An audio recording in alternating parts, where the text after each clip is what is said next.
Gadds Brewery, Dogbolter.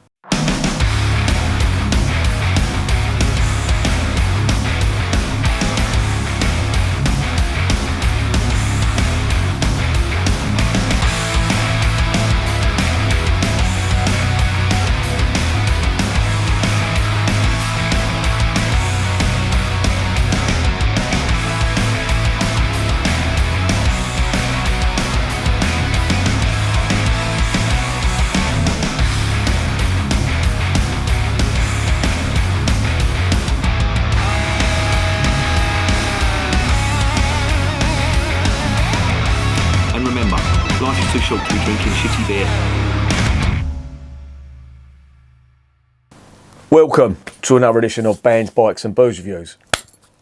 I have just come back from Bavaria, from Franconia no less, and I had a very good time. My poor liver.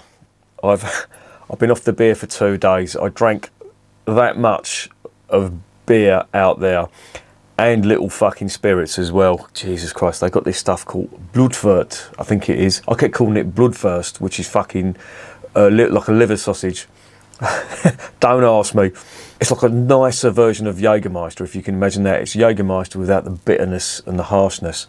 Oh, that is fucking dangerous stuff, especially when you mix it with walnut schnapps. Christ almighty. Yeah, needless to say, liver took a pounding. Drank several great beers out there, good few bottles of Bayreuther Helles, and I ended up buying, and I sent a picture to my German mate, and he was ripping the absolute piss out of me because I managed to buy the Netto supermarket. If you've heard of them, they're a big thing in Germany. This is little Bob, by the way. Bob, look at the camera. Maybe not. It's camera shy. They're a supermarket over in Germany. I don't know whether you remember them from years ago, but they used to have a little inroad into England, and they were basically like Lidl's, but this was their own brand, and to be honest, it wasn't great. I think it was called Falcon something. I had the Weiss beer and the Pilsner. It wasn't that great. I drank some other beers from fucking Saxony. I'm in Franconia, there's 200 breweries, and I'm drinking fucking beer from Saxony-Anhalt,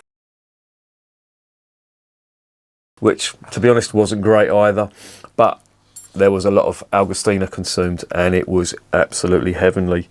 Wasn't it, Bob? Hey? Wasn't it, mate? Yeah, out of it. But yeah, really enjoyed it. Good weekend, good mates, and yeah, a good laugh all round. Let me just clear this up before we get onto it. And a lot of people are moaning that I'm rambling and they just want to hear about the beer. Listen, if you want to hear about the beer, just skip forward if you don't want to hear this. But this is going to be about this beer, Dogbolter, but it's got a massive well, I won't say a massive legacy, but it's got a really interesting legacy. It's got an interesting history. A lot of it is London centric, but you may have tasted it because this was originally brewed in what was known as the Firkin pubs back in the late 1970s and 1980s. Not sure whether you remember them. They started off in London, but then they expanded, and they were mainly in university towns. I think there was some in Bristol, maybe one in Birmingham as well. But the pub names were always had the prefix of something that began with an F and an ampersand and Firkin. So, for example, the two that I used to go into, one was in Camden Town and the other was in the Holloway Road. The one I used to drink in the Holloway Road was called the Flounder and Firkin, and the one that was in Camden was the Fuzzock, I think it was called. It was on Castle Road or Castle Street, can't remember. Was it Castle Street or Castle Road? Can't remember. Basically by the railway bridge, where just before you go to the stables at Camden. But it used to be a live music venue, and on a Sunday, if you'd go up to Camden Market, and I always went to Camden Market on a Sunday, used to buy bootlegs, tapes up there. I've got Percy sniffing Bob's bollocks here, and he's looking at me as if I'm the one who's out of order. Fuck's sake. Yeah, I still always used to go. Have you ever met a dog that fucking snores when he's looking at you with his eyes wide open? That'd be Percy. I always used to go up there on a Sunday when I had a bit of cash and basically would buy loads of bootleg tapes, vinyl. And I'd always pop into the I think it was the Fuzzock. I think it was called the Fuzzock and Firkin, but they always had live music there. And it was a great, real, I wouldn't say spit in the sawdust, but it was a great pub. All wooden floors, stage as you walked in on the left-hand side, doors were open, music blaring out, everyone drinking. Remember, pubs shut at, I think it was 3 o'clock then, so we had to neck the beers. So we were in there by 12 o'clock. Percy, what the hell are you doing? So we were in there by 12 o'clock and knocking back the beer. The beer that I would be knocking back, which used to get me absolutely rat-arsed, it was a beer called Dogbolter. Now, this is where it gets interesting. Dogbolter was originally brewed in, I think it was 1979, and it was an accident. There was a regular bit. Just let me, I know I keep going off on tangents, but bear with me. These Firkin pubs were brew pubs. Most of them were anyway. They would brew the beer in the pub. There were basically micro breweries inside pubs, so the beer would be ultra fresh when it came out.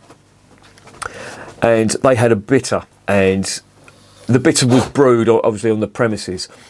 And on the first brewing of this bitter, it was the original brewer and his mate, who was a relative of the Theakston family. And there's rumours, which are fairly substantial, but they were experimenting with a brew for Old Peculiar. And I think that's probably why I liked it. And if you do remember a Dogbolter from back in the day, you'll remember that it was a very strong, dark, Old English ale. It was 6%. Now, that might not sound strong to you, but back then, that was really strong. Your average, I'm talking about the late 80s here, your average ABV on, well, put it this way, Heineken was 3.5%. Stella was considered really, really strong at 5.1% or 5.2%. Dogbolter was fucking lethal. And a lot of people drank it, but they didn't drink it all night. And there's a good reason for that, because it would get you rat-ass. Because people weren't used to drinking that kind of strong beer back in the day. Are they good at drinking it now? Well, good. I say good. Are they used to drinking it now? I don't know. That's up for debate. But there are a lot more stronger beers available now, and beers of 6% aren't that uncommon now. But back then it was. And as I say, it was like an English old ale. Now, the history of the Firkin pubs was that they were very popular in London. And as I say, in 1995, I think they had 44, of which 19 were brew pubs. And they expanded, and they expanded outside of London, but they mainly went to university towns because they knew that students like to drink, and there would be one usually where there was a big university. So if you've heard of Firkin pubs, then you're either from London, you have lived in London or visited London back then, or you lived in one of the university towns where there was Firkin pubs, and they were popular. They had their own beers, and they brewed their own beers, as I say. Dogbolter apparently was one of the most favoured beers. I absolutely loved it. Again, I couldn't drink too much of it, and I remember coming out of them pubs in that pub in Camden specifically, usually rat-arsed. And I remember once I was working on a house refurb, but this would have been the 1988 or 89, I can't remember, but it was in Holloway. I'll tell you a little story. I'm going off way on fucking tangents here, but I was working, and it was our graft then. We was doing this house conversion. It was one of them big flats. If you know Highbury and the area surrounding it, they have some very, very big 3-storey houses, and we were gutting it from top to bottom. I was building partitions, bricking up all the fireplaces, and when I wasn't doing bricklaying, I was mucking in doing other stuff as well. And it was art graft, very dusty, used to get very, very thirsty. And where we were working, it was set back. So if you know Highbury, you got the Holloway Road, and we were working about, I don't know, 5 or 6 roads behind that. And it was middle of summer as well. It was quite hot. And I remember once there was about 4 or 5 of us, and there was this plasterer's labourer, and he was a bit of a fucking tosser, to be honest. And he was always bragging. He used to fucking make out he was in the fucking Marines or the Paras or something, and he did this, he'd killed people with his bear, you know, that kind of fucking Billy bullshitter. And everyone tolerated him, but yeah, he was on the cusp of getting fucked off or getting a slap or something. And I do remember one day, it's just fucking funny, it had me in fucking stitches, this story. I do remember we were walking back from this Firkin pub, and we'd had a few I'd certainly had a few Dogbolters, And this Sean was running his mouth off, talking bollocks. All of a sudden there was a Rottweiler in one of the gardens, and he jumped up and he started barking a little bit. And we all fucking shat ourselves. And he's going, "Oh, that's all right, don't you worry about that. I used to train dogs back in the day and all that. I'm all right with dogs and all that." And he's walked up and he started stroking it. And the dog was all right with him. And then all of a sudden, I got it in my head to start fucking barking. I went, "Blah, blah, blah, blah." The dog went fucking mental, nearly took his hand off. Honestly, I thought I was going to have a hernia. I was laughing so much. Everyone else, he was fucking fuming. He squared up to me and everything. Honestly, if he wanted to batter me, I was laughing too much. My sides were absolutely killing me. But yeah, that's that's what Dogbolter will do here. But yeah, I do remember it being a really, really popular drink. Now, it didn't fall out of favour. The Firkin pubs got taken over eventually they got taken over by a few people. Allied Lions, I think, took them over. They got bought out. I think Punch Taverns bought them out in, I think it was 1999. Then they fucked off all the pub brewing, so the beer went a bit downhill, and they made a lot of staff redundant when they did that. And then they eventually sold all the pubs off to Bass, I think it was, and then Bass weren't too keen on the old Firkin name, and it just went all downhill from there. But a big part of, I would say, English pub culture, certainly in the 80s and early 90s. However, Dogbolter wasn't gone forever. It was such a popular beer, it was originally revived in, I think it was 2013, by a Berkshire brewer, and they did it for a while, and apparently it was bang on to the recipe, and eventually I think they stopped doing it. I've just looked on their website, this Berkshire brewery, they're not doing it anymore. They've gone full craft beer now, doing the American stuff. But thankfully, a reasonably local brewer in Kent from Broadstairs have done it, and that's Gadds. And this is the result. Now, I've picked that up from the Waitrose in, where was that? That was in a place called Allington, which is near Aylesford in Kent. And I don't know how available this is going to be to you northern viewers and subscribers, and obviously, further afield you may not be able to see that. But the name Dogbolter, remember it. And the name comes actually from when this relative of the Theakston family and the original brewer, they were messing about with this brew, and they'd finally, from what they've said, they got it perfected, and they drank a hell of a lot of it. And on the way back, they were stumbling all over the place, and they had 3 dogs, and one of the dogs bolted off and didn't come back till the morning. Hence the name Dogbolter. So I hope I haven't bored you too much. Again, if you don't like me rambling and going into the history of beers and history of pub culture in London and music venues and stuff, that's fine. Just zip on to the later part of the video. If you run your mouse along the timeline, you can see the breaks in between. So that will give you an idea. But I like my history. I like any history, so you're going to get the beer history. Anyway, finally, let's get on to the beer.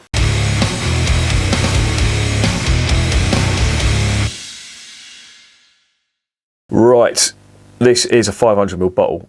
It is bottle conditioned as far as I know, and it is a 5.6% beer. Now, the original was 6%, so I'm not sure how true to the original recipe this is going to be. What have we got here? I don't really know much about the Gadds Brewery. They don't give a brew sheet on here, and they don't really go into much detail. All they say is it's got an actual thing on here saying it's made with British hops. They call it a dark porter. Now, the original one wasn't really a porter. If you can imagine Old Peculiar, it would be like calling Old Peculiar a porter, which I don't think it is. But let's give you some spiel that's on the label. This sturdy traditional dark porter is brewed with 6 different malts for a satisfying rich malty body full of roasty chocolatey flavours, all balanced by a deep lasting hop bitterness. On the back, Gadds Faithful Dogbolter Dark Porter is brewed and bottled with created flair and gate abandon by the Gadds at their Ramsgate Brewery on the Isle of Thanet on Kent's eastern coast. Very nice part of the world if you've ever been there. I used to love, there's a place called Thanet Way, and you're reckless, I know, and I'm going to get bollocked for this, I know, but if ever there was a place I was going to open up on the motorbike, it was going to be down the Thanet Way. There was no traffic cameras, and I remember I did it, but it was one time about 5 o'clock in the morning, completely sober. I got on me Kawasaki Vulcan, and I think it was 125 out of it. And because I had 8 hangers on, I was like a little parachute, so I stopped. But yeah, 125 miles an hour is not responsible, kids. I would not recommend it. I did it once and I'm not going to do it again. So there you go. Anyway, where minor celebrity... Oh, I've just incriminated myself on there, haven't I? Allegedly. Anyway, you're going to need evidence, cops, if you're watching. And you have no evidence. I could be telling the truth. I could be lying. Fucking keep digging, you twat. Oh, Jesus. Oh, Jesus. What the fuck was I going on about? Oh, yeah, on Kent's eastern coast, where minor celebrities retire and dogs run on beaches. Yeah, minor celebrities. Do you remember Charles Hawtrey? I think he lived around there. And my missus remembers him burning his house down and having to be rescued by the fire brigade on the beach. The ingredients are water, malted barley, malted wheat, malted oats, Kent hops and brewer's yeast. Don't say what Kent hops, but there you go. Gadds ales are bottle conditioned, ensuring great depth of character. Follow the dog. Gadds faithful Dogbolter was born in Bruce's Brewery back in the 70s. Right, that's who I'm talking about. When we all had decent haircuts. Yeah, right, I had no hair at all back then. Oh, that's that fucking... Do you know that printer? I'm going to turn that bastard off. It's been turning itself on and off all day. I think it's come out in sympathy with the fucking autofocus on this camera. I've just pressed the off button. Fuck off. Turn yourself off, you twat. It just keeps flashing at me. Oh, it reminds me of that fucking till out of Open All Hours. Where were we? Years later, the brewery closed down. Excuse me. And the dog was abandoned, left to fend for itself. In a desperate attempt for home, it latched onto a former Bruce's brewer and moved to the seaside, where it lopes about to this day. You'll find the full sorry tale if you look it up, or you could spend your time wisely sipping the deliciously dark ale and thinking of its future. Or you could look at bands, bikes and booze reviews and be bored shitless by my ranting and meandering. It's give a dog a bone, give a dog a home. No, go on, give a dog a home. The Ramsgate Brewery. Speaking of dogs, come on in, Perce, come on. Come on in, soppy bollocks. Right, you tried to run off a few times, didn't you, you little git? Get out of it. There is ye oldie label on the front. There is the cap. I don't know what that's supposed to be. What'd you make of that, Perce? What would you do with that? Not impressed? Fucking hell. He's heard there's another dog in town. So there you go. Let's stop fucking rambling, get it open and see what's going on.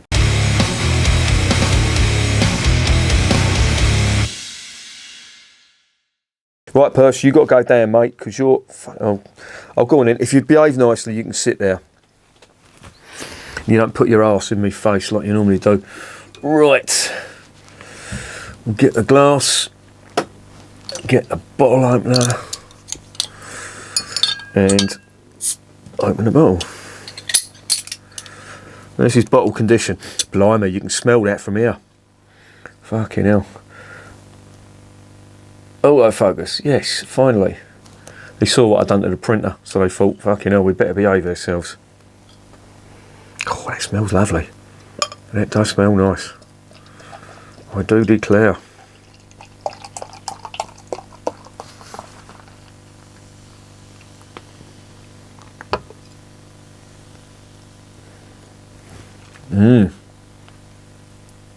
That looks really nice.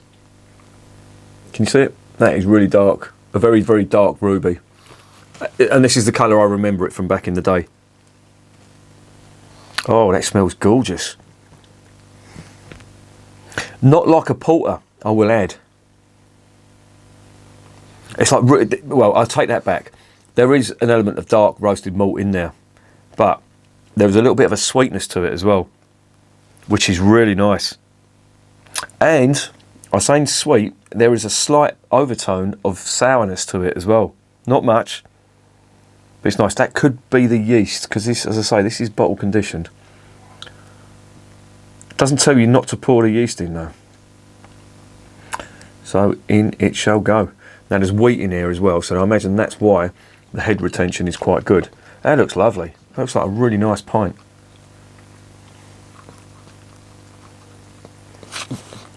Yeah, very, very malty. When I'm talking like real big chocolate malt coffee. And as I say, yeah, there's a little sourness to it as well. Interesting. Anyway, let's give it a go.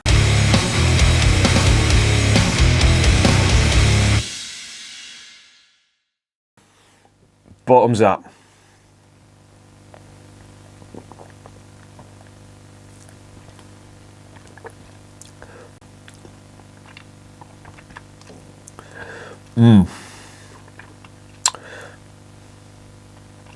Yeah, I'm sort of seeing where this is coming from.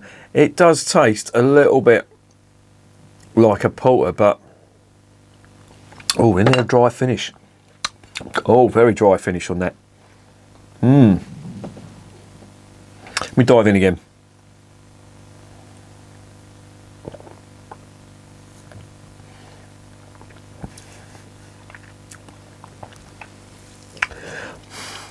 There is a slight metallic overtone to this, which I'm not sure about. I thought it might have been just me, my palate getting used to it, but there is a definite metallic taste on there. But it's not obtrusive. There's a sort of trace of it. There's a fair amount of roasted malt that I'm getting from there. It's like roasted malt bitterness. But I've just reviewed the Fuller's London Porter. Now that was big on the roasted malt. Very flavour intensive. This hasn't got that.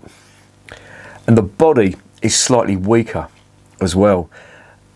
If it wasn't so strong, I would say it's in between a porter and a mild in terms of body.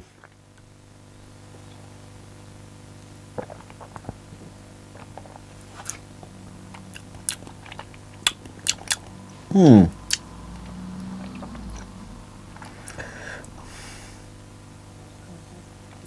can't get the taste of that. The metallic notes. I can't ignore them. They are there, but I don't want to badmouth a Kent brewer, but there's definite metallic notes on this.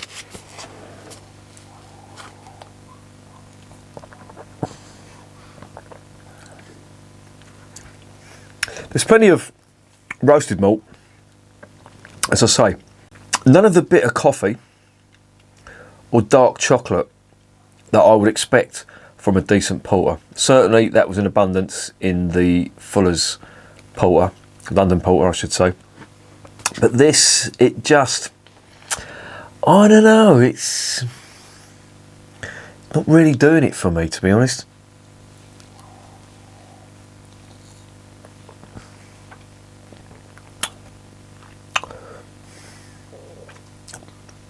It's coming across as very average, in my opinion.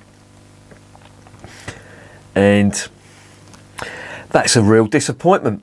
It's not the Dogbolter that I remember. As I say, the Dogbolter was more like Old Peculiar than a porter. And when I did see Dogbolter and it said a porter on the side of it, that's not how I remember Dogbolter. And I must admit, I did try Dogbolter on cask years ago. When I first met my missus, we went to, there's a beer festival down in, there's an agricultural college in, is it East Malling or West Malling? And I did try Dogbolter on cask there. And I do remember thinking, this ain't that great. But it could have been, I put it down to, that it had been, this was on the second day, that it had been left overnight and maybe there'd been a little oxidation or something like that. But yeah, I remember thinking, this isn't great. The takeaway beer from that day was the Chatham Brewery Nelson's Blood. That was fucking lovely. And of course that sold out really quickly, which I was gutted about. But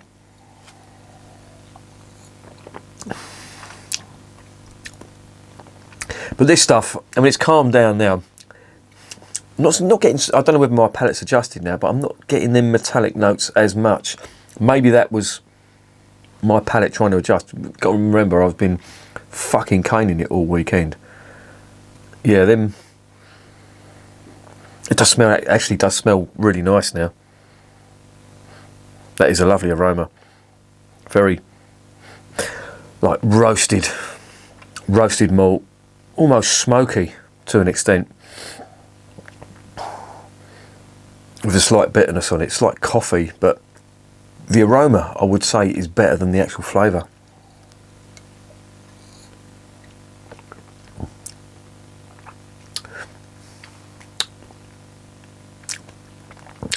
There's them sour notes again, which I'm not too fussed about. I know that that's not an off flavour because this is bottle conditioned. That's probably some kind of yeasty ester that's going on there. But all in all, I have to say it doesn't really compare to the Fuller's London Porter. I wouldn't have expected it to, because obviously Fuller's have been going years and they've got years of experience. But it's the difference between a great beer and an okay beer. On a night out, I'd be hard pushed to drink many of these, to be honest. I think it's just, I don't know, it's just very, very average. It doesn't really stand out for me. There's nothing really nasty in this. That metallic note that I was getting,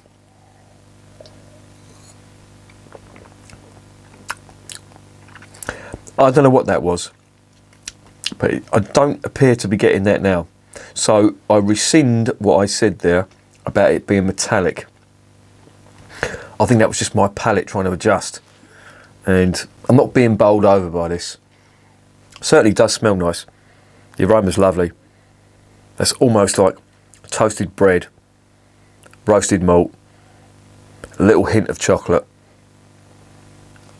and very, very nice indeed. However, the flavour really doesn't live up to that, in my opinion.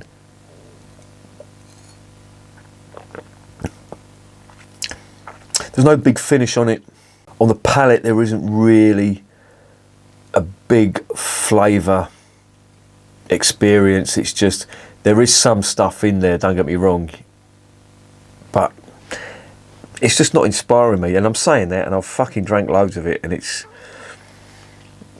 yeah, not really one that I'm going to be ranting and raving about, to be honest. And that's a real shame, because the beer has got a great legacy and they're a local brewer as well. But I'm not going to lie to you. I'm not going to fucking lie and say, oh yeah, this is good, you know, you need to hunt this down, just to, I don't know, just to try and appease the big build up that I gave this beer. That's a little bit of a disappointment for me, and that's a shame.